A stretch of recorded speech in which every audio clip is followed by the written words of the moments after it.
Silakan Pak. Ya, baik Bu. Bismillahirrahmanirrahim. Assalamualaikum warahmatullahi wabarakatuh. Waalaikumsalam. Alhamdulillahirabbil alamin. Subhana ala fitratul Islam wa ala kalimatul ikhlas wa ala hadirin nabiyyin sallallahu alaihi wasallam. Wa ala millati abina Ibrahim hanifah wa ma kana minal musyrikin. Alhamdulillah, segala puji bagi Allah Subhanahu wa taala di pagi yang berbahagia ini. Kita masih diberikan oleh Allah kesehatan sehingga kita bisa menjalankan aktivitas kuliah kita sebagai salah satu kewajiban kita sebagai seorang muslim, yaitu thalabul ilm, menuntut ilmu. Mudah-mudahan hari ini dari mulai pagi ini sampai sore nanti kita diberikan kekuatan oleh Allah Subhanahu wa taala. Tak lupa juga kita doakan saudara-saudara kita, khususnya kaum muslimin atau saudara-saudara kita di setanah air, sebangsa yang saat ini mengalami musibah seperti di Garut yang terkena banjir. Mudah-mudahan Allah segera limpahkan rahmat dan perlindungan kepada saudara-saudara kita. Yang saya hormati Ibu Dr. Siti Komariah PD sebagai pengampu mata kuliah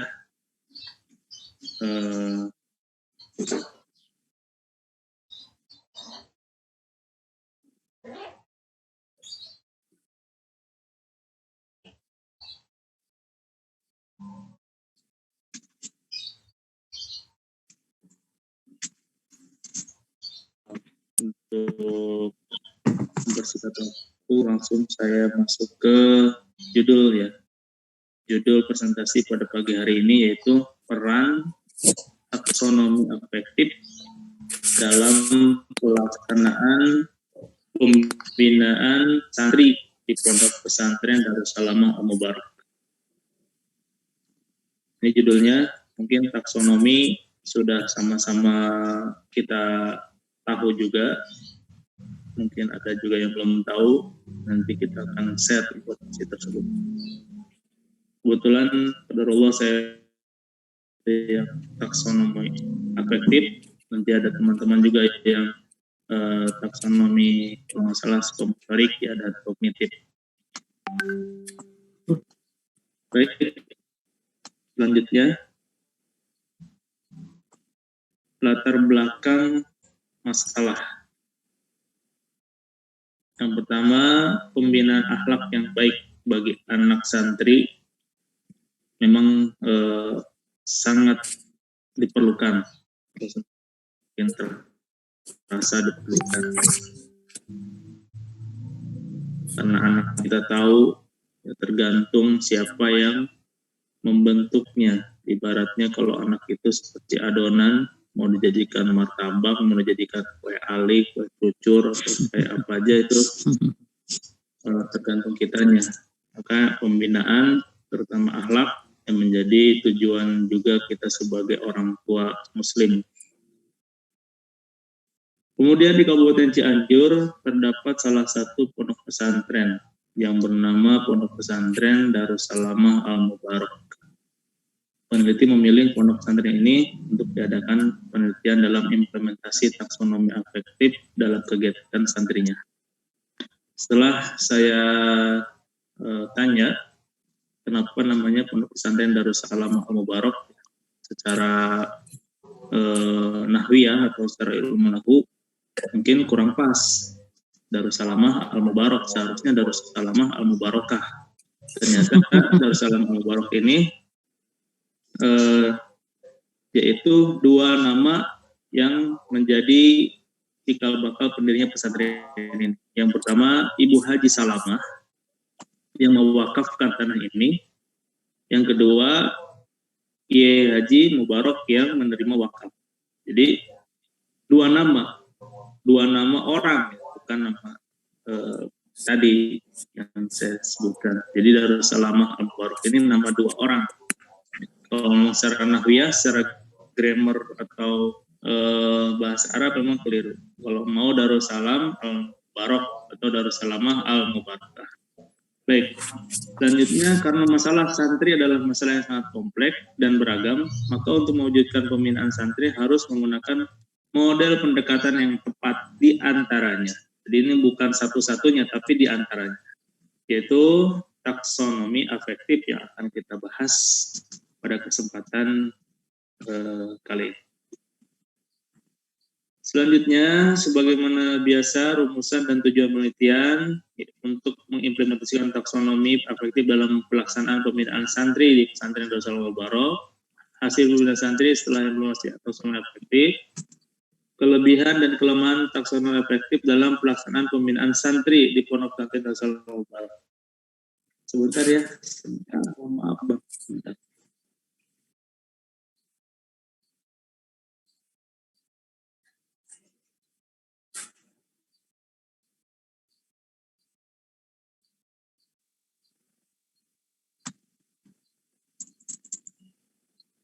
Selanjutnya, mohon maaf, metode penelitian. Jenis penelitiannya kualitatif, deskriptif, analisis. Sudah diajarkan oleh Bu Dokter. Prosedur analisis data yaitu mengumpulkan data, reduksi data, display data, menyimpulkan dan verifikasi.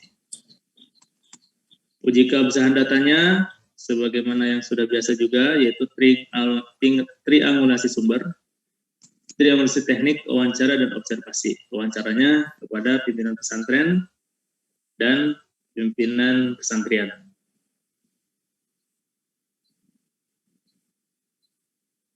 Landasan teori. Definisi taksonomi efektif.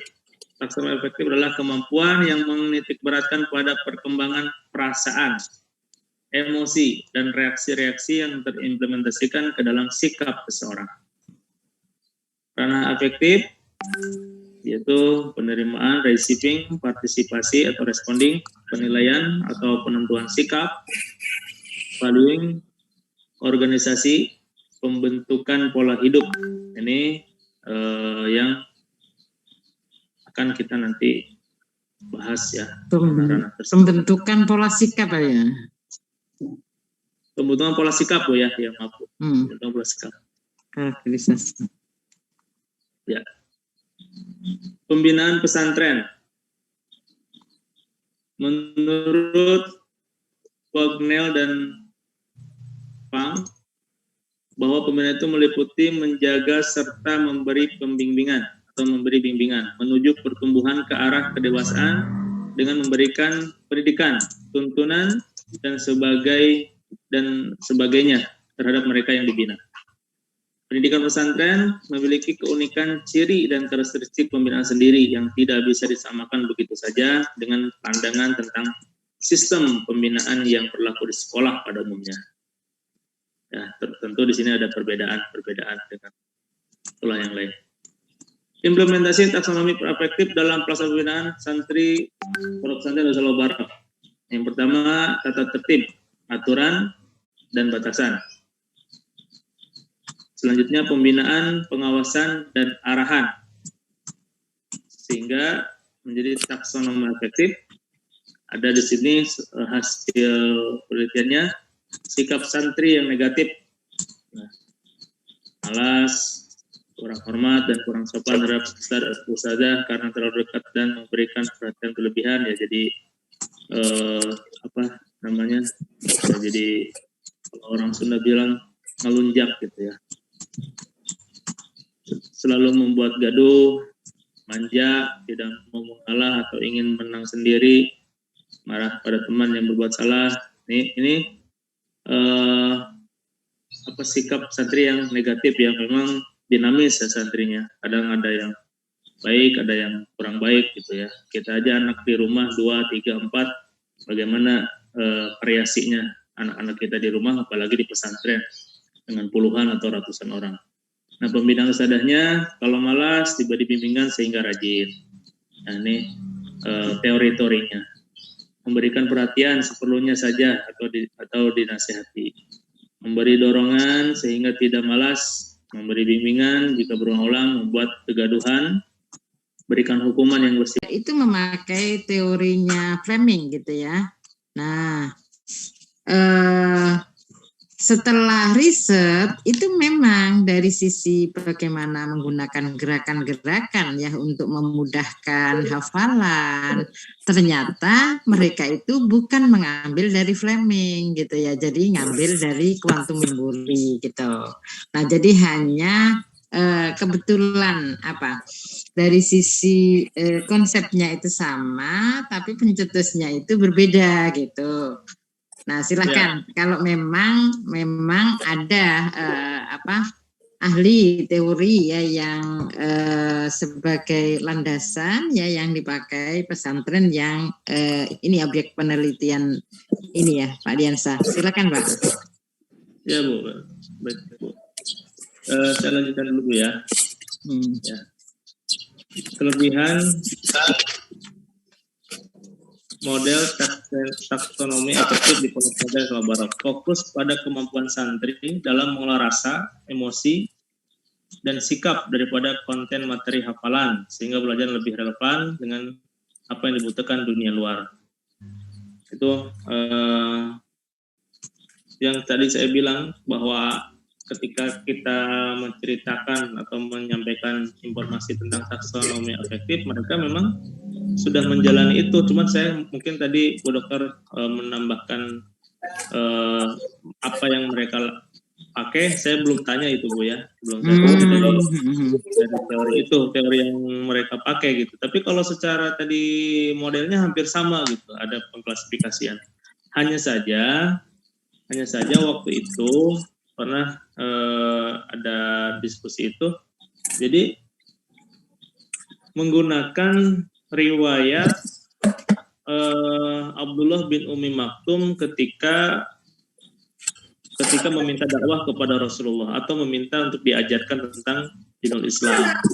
Ketika Rasulullah berdakwah kepada pembesar-pembesar kafir Quraisy, lalu tiba-tiba datang Abdullah bin Umi Maktum, sehingga Rasulullah waktu itu bermuka masam dan ditegur oleh Allah Subhanahu wa taala dalam surat Abasa.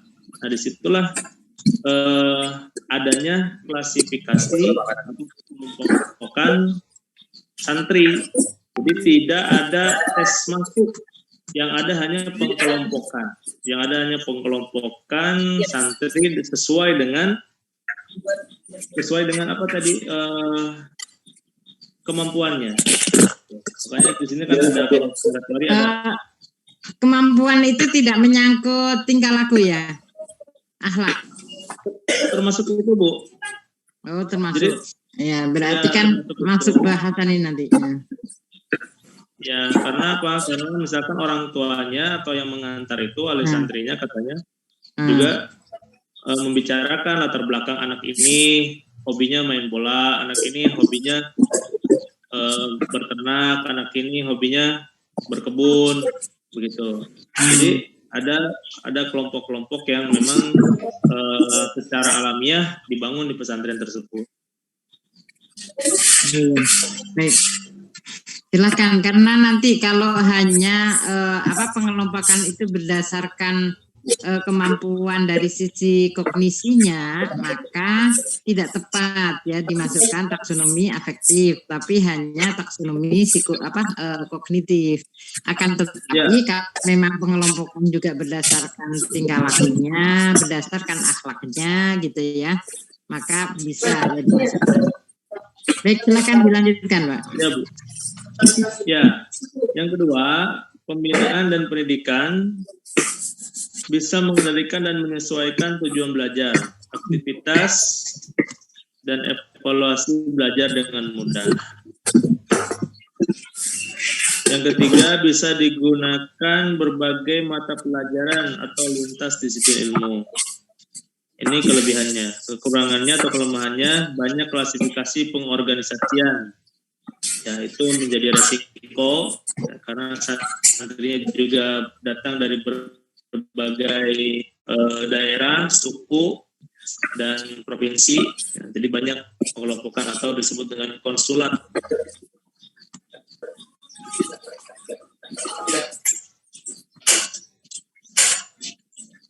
Kalau di pesantren itu. banyak kekurangan dalam penerapannya di kekurangan apa namanya, mungkin kekurangan sarana prasarana. Yang saya bacakan tadi, implementasi nasional efektif di Pondok Pesantren Al-Mubarak dengan dibentuknya aturan tertentu dan batasan bagi para santri, dan yang terpenting adalah pembinaan, pengawasan dan arahan. Untuk diterapkan model nasional efektif, pembinaan di Pondok Pesantren Al-Mubarak menggunakan model pendekatan umum atau general terhadap santri atau memperhatikan prinsip efektif dan motorik. Yang saya tadi sebutkan, jadi beneran aja alamiah. Hal ini berakibat kurang maksimalnya pembinaan monoton dan tidak punya keberhasilan yang harusnya mendapat. Setelah adanya nasional efektif di pondok pesantren, santri dapat mengembangkan efektifnya dengan lebih baik. Aturan yang lancar serta adanya penanganan sebagai kasus yang itu dan kelebihannya dan kekurangannya tadi yang sudah saya sampaikan. Saya ucapkan sekian dan terima kasih atas perhatian semua sahabat-sahabat dan Bu Dokter. Mudah-mudahan menjadi informasi tambahan, terutama di penelitian di Pondok Pesantren Al-Mubarak, dan juga mungkin sahabat-sahabat atau Bu Dokter ada yang menambahkan atau bahkan mengurangi, atau jika ada yang mempertanyakan kondisi di sana, bagaimana, saya persilahkan. Iya, baik. Ini Pak, tunjukkan ini rumusan masalah dulu. Rumusan masalah.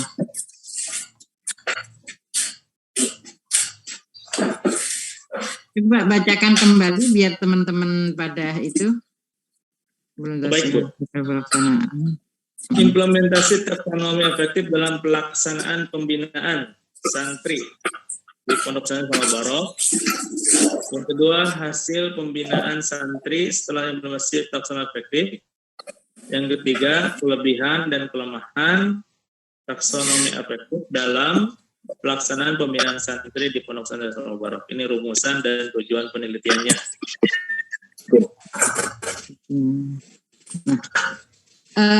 Ini ada enggak di situ di bahasan, ya, bahasanya pembentukan pada suatu contoh sikap.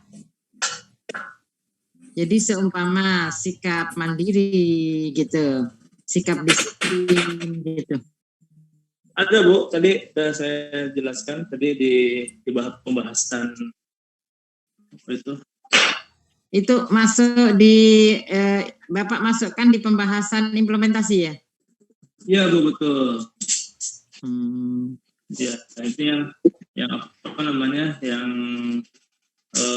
sebelumnya gitu, sebelum para pendidik atau para asatid musadah itu ketika menerima santri kan berbagai macam, Bu, yang datang. Nah, berarti biar semakin bagus ya. Jadi biar semakin bagus, yang memang Bapak bahas itulah yang disebutkan di judul. Jadi dan di sini ya untuk implementasi taksonomi afektif ya dalam pembinaan santri ya, pembinaan santri di situ adalah dikhususkan sikap apa, mandiri, disiplin, sama apa lagi tadi Pak?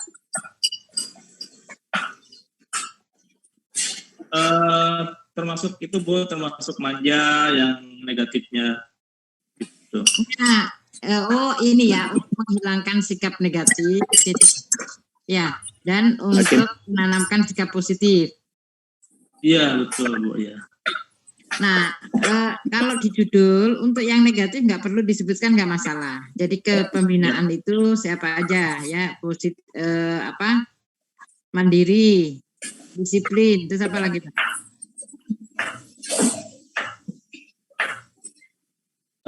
Apa ya? Mandiri, disiplin, mungkin jujur, Bu, ya. Nah, bukan mungkin, sama Bapak itu loh yang sudah langsung ada di situ penelitiannya yang berkaitan apa aja? Untuk yang positifnya, Bu, ya? Iya. Jadi giat dalam aktivitas gitu. Jadi ini karena pesantren juga baru 8 tahun, jadi mereka jadi semangat untuk beraktivitas, untuk menunjukkan kalau mereka itu pionir Bu, sebagai yang pertama gitu, pertama angkatan pertamanya. Lah ya, disebutkan semuanya Pak, apa aja yang positif? 1, disiplin.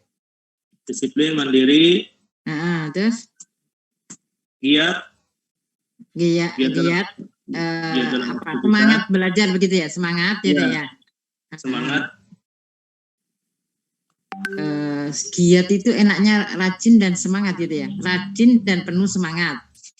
Rajin dan penuh semangat. Ya, rajin dan penuh semangat. Terus? Life skill Bu. Life skill. Jadi punya life skill, memiliki life skill. Terus sudah cukup itu? Cukup Bu. Cukup. Ya udah, berarti sebutin diimplementasi taksonomi afektif gitu ya, dalam pembinaan santri khususnya gitu ya.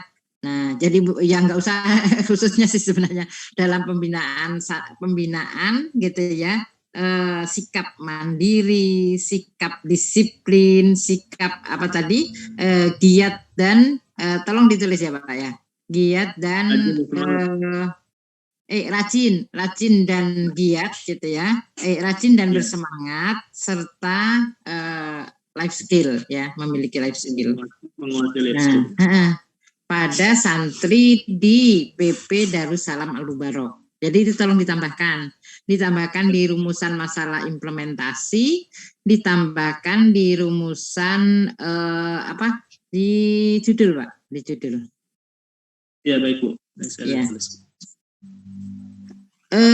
Terus dalam tadi ya, berarti di jawaban itu dalam penerapan bagaimana tahapan-tahapan dari taksonomi ya, bagaimana yang pertama menerima, yang selanjutnya memproses anak itu adalah setelah menerima konsep dia merespon gitu ya. Selanjutnya dia sudah oke itu bisa jadi oke untuk ditinggalkan kalau memang pembahasannya hal-hal yang negatif gitu ya, untuk akhlak, sikap-sikap yang harus ditinggalkan. Oke untuk dikerjakan pada saat membicarakan hal-hal yang positif gitu ya. Nah, selanjutnya dia adalah mengorganisasi. Mengorganisasi itu maksudnya mengatur mengatur dirinya. Jadi kan bisa jadi dia itu ada emosi ya, dia dibentuk A, tapi emosinya itu pengennya B gitu ya. Nah berarti kan dia itu bagaimana mengatur atau mengendalikan mentalnya, mengendalikan emosinya, mengingatkan idroksilah bilahnya gitu ya. Oh Allah itu memang ini memerintahkan seperti ini gitu ya. Nah jadi hal-hal yang harusnya ditinggalkan dia tinggalkan, atau Allah itu nggak memerintahkan untuk hal yang baik, tidak males seperti itu ya. Nah dia ini ya. Nah ini dalam rangka mengorganisasi. Jadi mengorganisasi itu adalah mengelola, mengatur mengatur hatinya, mengatur pikirannya gitu kan. Ya ini bagaimana sesuai dengan sikap ya yang dikehendaki. Nah, selanjutnya terakhir adalah karakterisasi. Karakterisasi itu adalah internalisasi, mentajasatkan, menjadikan bagian dari tubuhnya sikap-sikap seperti itu. Nah, kayak seperti ini. Kalau kita, yang mungkin ibu-ibu ya yang mengalami haid gitu ya. Nah, itu seringkali kalau habis wudhu gitu ya, habis mandi gitu, mesti berwudhu gitu ya. Kalau walaupun sudah ini, walaupun sedang berhalangan gitu ya. Kenapa? Karena sudah membentuk, udah menjadi karakter gitu. Dihilangkan gitu. Tertanam berarti ya, tertanam nilai-nilai berarti ya. Ntar saya izin sebentar, ada Bang Ustaz Abdullah juga head, Ustaz Abdullah. Kalau sudah mandi besar mah nggak perlu wudhu, Mas. Pak Diansyah, mantap.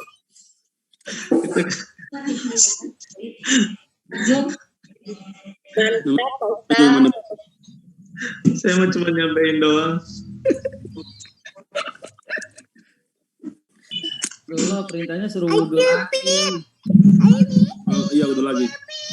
Iya Masih Meler. Wa ma ana illa balaghun mubin. Idza qumtum ila shalah fagsilu wujuhakum. Bukan idza qumtum ba'da naum.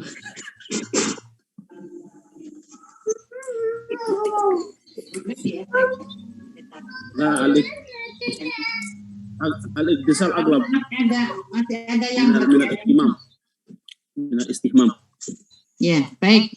Jadi karakterisasi itu sudah menginternalisasi, sudah mentajasat, menyatu dengan diri kita sehingga Tertanam ya nilai. jadi sudah tertanam. Jadi justru kalau maaf ya, kalau orang-orang Barat itu dia itu sudah terbiasa berbohong, akhirnya tanpa menyadari dia kadang susah untuk berlaku jujur. Untuk jujur, betul. Kalau orang sudah biasa berlaku jujur, disuruh bohong itu ya kadang lupa gitu ya. Disuruh bohong ya lupa gitu ya. Dia malah jujur gitu ya. Nah juga yang sudah mentajasat itu kalau atau menginternalisasi saat dia ada sesuatu yang mendadak itu kan suka ya, ada yang orang itu keluar dari lisannya itu Allahu Akbar gitu ya, atau innalillahi wa inna ilaihi raji'un. Betul. Nah kadang tapi ada juga karena memang yang mentajasat hal yang buruk gitu ya, dia akan sebutin gitu ya, ada yang di kebun binatang itu, nah yang di kebun binatang pada di absen gitu ya, satu-satu gitu ya. Dan kayak gitu gitu ya. Bahkan mungkin ada yang menyebut aurat dan lain sebagainya lah ya. Jadi nah ini karena memang penanaman nilai ya, jadi akhlak ya yang ditanamkan. Nah jadi kepada anak-anak itu memang kita kita mentajasatkan gitu ya, menginternalisasikan sikap sehingga saat seumpama dia mau lihat minuman gitu ya, langsung tanpa disuruh pun dia gitu ya lihat halal haram sekalipun dia di luar negeri ya, sehingga karena banyak ya ada kasus-kasus di luar negeri itu akhirnya makan ya sudah, kalau memang yang namanya sapi ya udah halal, padahal kan bisa jadi tidak disembelih secara Islam gitu kan.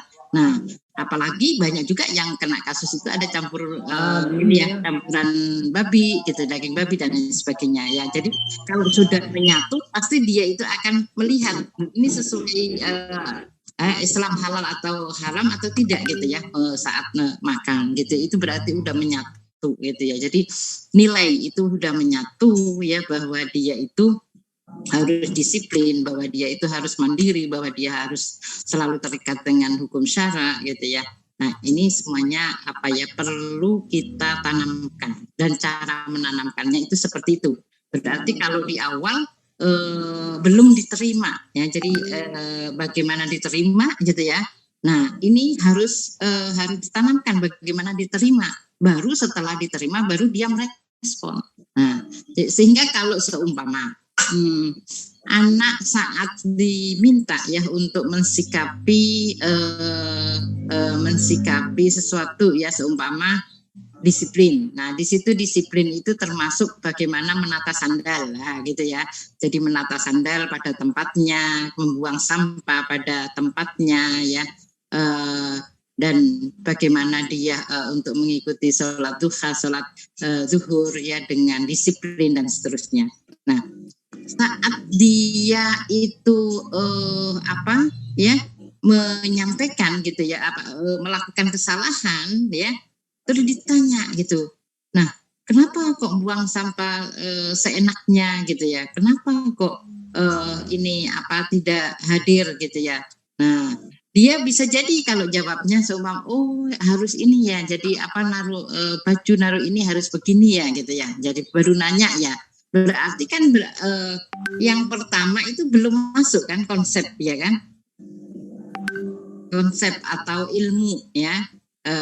yang berkaitan dengan aturan itu ya dipahami seperti apa, diterima atau tidak itu belum masuk. Nah, berarti harus dipastikan masuk dulu, diterima dulu. Nah, setelah diterima baru bagaimana dia merespon nanti menjadi karakternya gitu ya. Jadi dia nanti akan munafik ya atau ya split personality ya. Jadi dia akan punya kepribadian dua gitu ya. Ya ini kalau di pesantren begini, kalau di luar begitu, kalau di rumah ya. Nah, jadi sedemikian rupa, rupa-rupanya banyak begitu ya. Nah ini yang perlu kita juga mengantisipasi ya bagaimana betul-betul dia itu bisa menerima ya pemahaman yang diberikan, merespon pemahaman yang diberikan gitu ya, ya sampai kepada dia mengelola hatinya, mengelola pikirannya, mengelola sikapnya ya yang akhirnya selanjutnya ya udah menempel, udah menyatu pada dirinya ya hal-hal yang memang kita tanamkan. Baik, terus selanjutnya ya ini sudah saya kira sudah cukup kalau memang sudah memenuhi. Terus bahasannya sudah memenuhi ya Pak. Untuk coba yang apa di hasil penelitian dan pembahasan.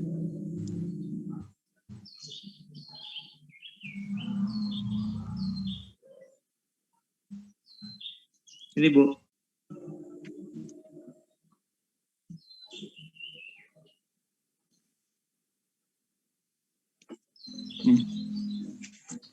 Terus untuk itu apa metode penelitian, Pak?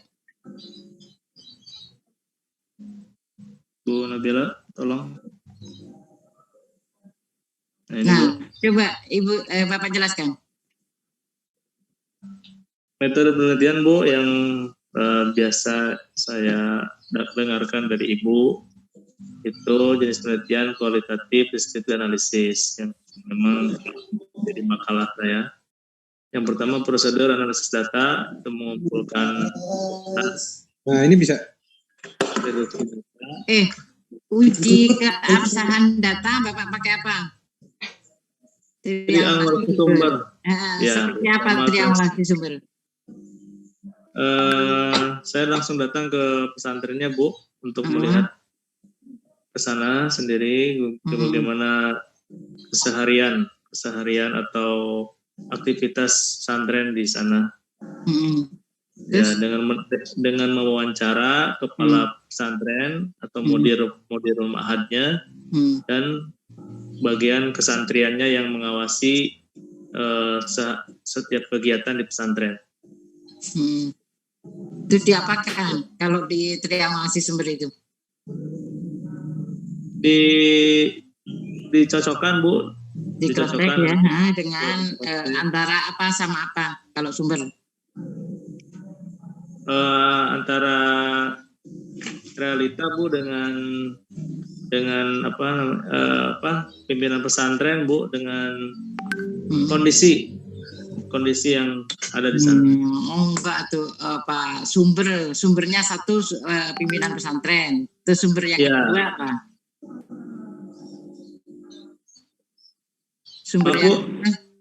Sumber yang pertama adalah pimpinan pesantren.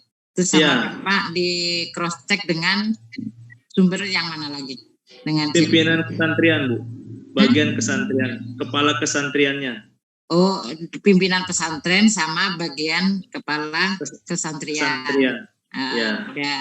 Terus kalau yang ngulasi teknik seperti apa? Saya wawancara dengan pimpinan pesantren juga,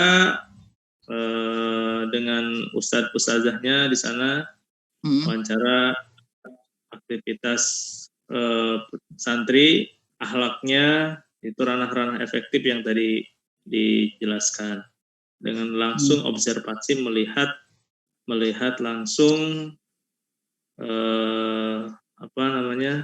aktivitas keseharian santri di pondok pesantren tersebut. Berarti teknik wawancara dengan observasi. Iya, Nah, betul. terus Bapak enggak melakukan uji yang lain? Enggak Bu, karena 1 minggu ini. Nah, yang jelas kayak seperti uji referensi. Bapak pakai referensi apa aja? Buku apa aja? Ada Bu di makalah Bu. Ini laptop saya mati listrik nih.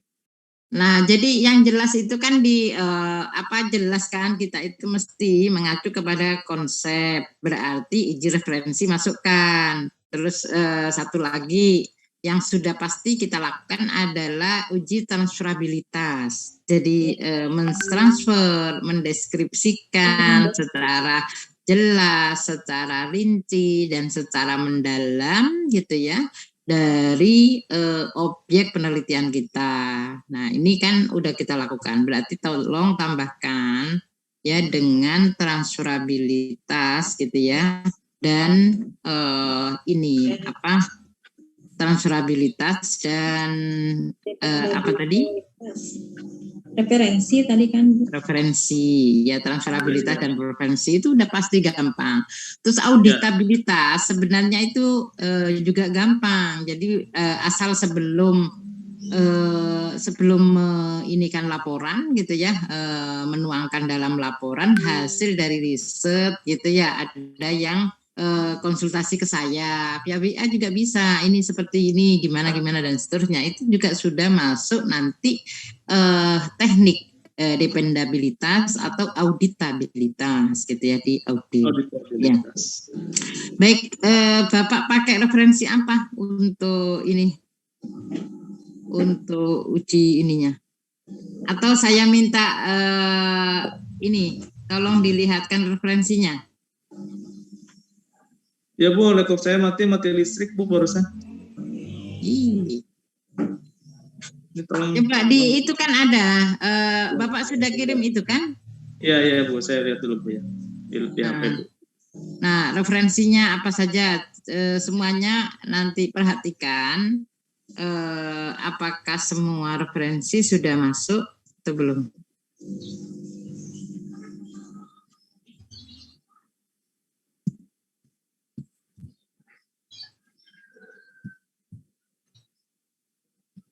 Ini ada sekitar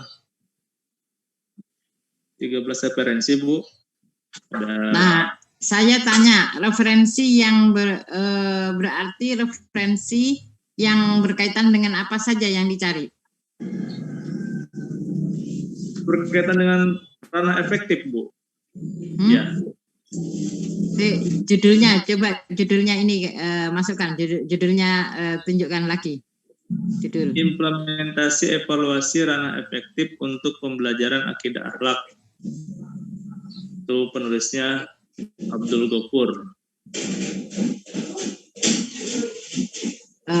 Berarti untuk implementasi. Terus yang untuk taksonomi? Taksonominya, bentar Bu. Taksonomi Bloom, kognitif, afektif, dan psikomotor. Garut.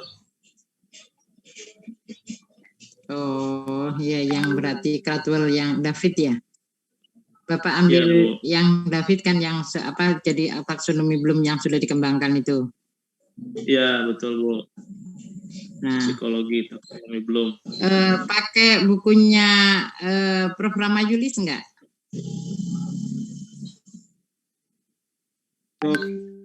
Adanya Prof. Sugiono Bu. Nah, Prof. Sugiono berarti pakai buku itu untuk metode penelitian. Iya. Nah, tambahkan Prof. Ramayulis itu kan juga bahasannya yang berkaitan dengan akhlak, dengan karakterisasi, penanaman nilai, itu kan ke arah taksonomi afektif sebenarnya. Jadi ilmu pendidikan Islam Prof. Ramayulis. Ramayulis Bu ya, insyaallah nanti saya tahu. Nah, sebenarnya kalau tadi Bapak sudah menjelaskan bahwa mau menanamkan sikap disiplin, mau menanamkan sikap jujur, mau menanamkan sikap mandiri, mau menanamkan sikap rajin dan bersemangat. Nah, jadi ini penting memang. Kadang anak-anak kan murung-murung gitu ya, nggak bisa senyum. Nah, itu jadi maksudnya itu penting indikasi bagaimana anak itu rajin dan bersemangat. Jadi apa ya, udah cinta pada